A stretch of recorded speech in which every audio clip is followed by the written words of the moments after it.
ఇక తెలంగాణలో బోనాల ఉత్సవాలు ఘనంగా ప్రారంభమయ్యాయి. హైదరాబాద్లోని లంగర్ హౌస్ చౌరస్తాలో ఉత్సవ ఏర్పాట్లు చేశారు. ఇందులో భాగంగా స్పీకర్ గడ్డం ప్రసాద్ కుమార్, మంత్రులు పొన్నం ప్రభాకర్, కొండా సురేఖ, మేయర్ గద్వాల విజయలక్ష్మి ఉత్సవాల్లో పాల్గొన్నారు. అనంతరం గోల్కొండ జగదాంబ మహంకాళి అమ్మవారికి పట్టు వస్త్రాలు సమర్పించి తొలి బోనం సమర్పించారు. దీనిపై ఎక్స్క్లూజివ్ ఫీల్డ్ రిపోర్ట్ నాగేంద్ర అందిస్తారు. నాగేంద్ర,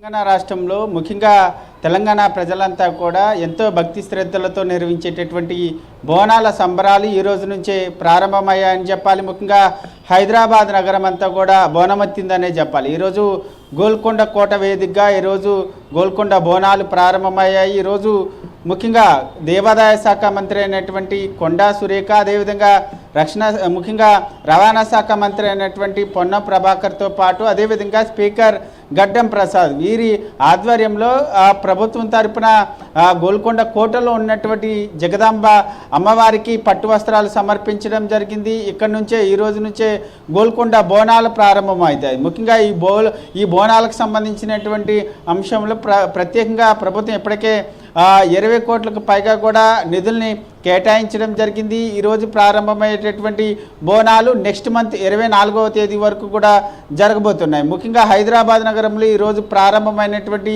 గోల్కొండ బోనాలతో ముఖ్యంగా హైదరాబాద్ నగరం అంతా కూడా బోనాల సంబరాల ప్రారంభమైనటువంటి పరిస్థితి. ముఖ్యంగా ఈరోజు గోల్కొండ కోటలో ప్రారంభమైనటువంటి బోనాల సందర్భంగా గోల్కొండ పరిసర ప్రాంతాల్లో పూర్తిగా ట్రాఫిక్ పోలీసులంతా కూడా ఆంక్షలు విధించడం జరిగింది. ఆషాఢ మాసంలో వచ్చేటటువంటి ఈ బోనాలు ప్రతి గురువారము అదేవిధంగా ఆదివారం ప్రతి వారంలో 2 రోజుల పాటు ఈ బోనాలకు సంబంధించినటువంటి ఉత్సవాలు జరగబోతున్నాయి. ముఖ్యంగా గోల్కొండ బోనాలకు సంబంధించినటువంటి చాలా ప్రతిష్టాత్మకమైనటువంటి చరిత్ర ఉంది. ఎందుకంటే 17వ శతాబ్దంలో కుతుబ్ షాహీకి సంబంధించినటువంటి పాలనలో అప్పుడు హిందూ మంత్రిగా ఉన్నటువంటి మాదన్న ఆధ్వర్యంలో గోల్కొండ కోటలో జగదాంబిక అమ్మవారికి సంబంధించినటువంటి ఆలయాన్ని నిర్మించడం జరిగింది. 600 ఏళ్ల క్రితం అప్పుడు కుతుబ్ షాహీకి సంబంధించినటువంటి పాలనలోనే ఈ బోనాలు ప్రారంభమైనటువంటి పరిస్థితి ఉంది. ముఖ్యంగా గోల్కొండలో మొదటి బోనం ఎత్తిన తర్వాత నెక్స్ట్ సికింద్రాబాద్కి సంబంధించి ఉజ్జయిని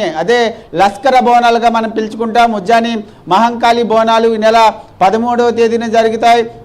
లస్కర్ బోనాలు ముగిసిన తర్వాత ముఖ్యంగా 13వ తేదీన అమ్మవారికి సికింద్రాబాద్లో బోనాలు సమర్పించిన తర్వాత నెక్స్ట్ డే అత్యంత ప్రతిష్టాత్మకంగా నిర్వహించేటటువంటి రంగం అనేటటువంటి కార్యక్రమం చాలా ప్రసిద్ధి చెందింది. ఎందుకంటే పచ్చికుండ పైన అమ్మవారు నించొని తెలంగాణ రాష్ట్రానికి సంబంధించినటువంటి చాలా కీలకమైనటువంటి అంశాలపైన అమ్మవారు భవిష్యవాణి వినిపిస్తారు. దీనికి చాలా ప్రత్యేకత ఉంటుంది. అనంతరం లస్కర్ బోనాలు ముగిసిన తర్వాత ఈ నెల 21వ తేదీన లాల్ దర్వాజకి సంబంధించి అంటే పాత బస్తీకి సంబంధించినటువంటి బోనాలు జరుగుతాయి. ఈ బోనాలు ముగిసిన తర్వాత అనంతరం నెక్స్ట్ ఈ నెల 24వ తేదీన గోల్కొండ కోటలోనే తిరిగి బోనాలు సమర్పించడంతో ఓవరాల్గా ఆషాఢ మాసంలో నెల రోజుల పాటు జరిగేటటువంటి అంగరంగ వైభవంగా జరిగేటటువంటి బోనాలు తిరిగి ఎక్కడైతే మొదటి బోనం ఇస్తారో అక్కడే గోల్కొండ కోటలో ఈ నెల వచ్చే నెల నెక్స్ట్ మంత్ 24వ తేదీన ఆ బోనాలు ఓవరాల్గా నెల రోజుల పాటు అక్కడే ముగిస్తాయి. ముఖ్యంగా ఈ నెల రోజుల పాటు ముఖ్యంగా తెలంగాణ రాష్ట్రంలో ఉన్నటువంటి ఆడపడుచులంతా కూడా ఎంతో భక్తి శ్రద్ధలతో అమ్మవారికి బోనాలు పసుపు కుంకుమలు సమర్పిస్తారు. ముఖ్యంగా వారు కోరుకున్నటువంటి కోరికలు అదేవిధంగా తమని సల్లంగా చూడాలంటూ కూడా వారంతా కూడా ఆడపడుచులంతా కూడా అమ్మవారికి బోనాలు సమర్పిస్తుంటారు. ముఖ్యంగా ఈ బోనాలకు సంబంధించినటువంటి అంశంలో తెలంగాణ రాష్ట్రం ఏర్పడిన తర్వాత తెలంగాణ రాష్ట్ర పండుగగా అప్పటి బీఆర్ఎస్ ప్రభుత్వం ప్రకటించడం జరిగింది. అప్పటి నుంచి కూడా తెలంగాణ రాష్ట్రాల్లో ముఖ్యంగా అంగరంగ వైభవంగా ఈ బోనాలకు సంబంధించినటువంటి ఉత్సవాలు కొనసాగుతున్నటువంటి పరిస్థితి ఉంది. ముఖ్యంగా ఈ ఉత్సవాలకు సంబంధించినటువంటి అంశంలో అంతే ప్రతిష్టాత్మకంగా కూడా ప్రభుత్వం నిర్వహిస్తున్నటువంటి పరిస్థితి ఉంది. ఈ ఏడాది ముఖ్యంగా దాదాపు 100ల సంఖ్యలో ఉన్నటువంటి అమ్మవారి ఆలయాలకి 20 కోట్లకు పైగా కూడా నిధులు రిలీజ్ చేయడం జరిగింది.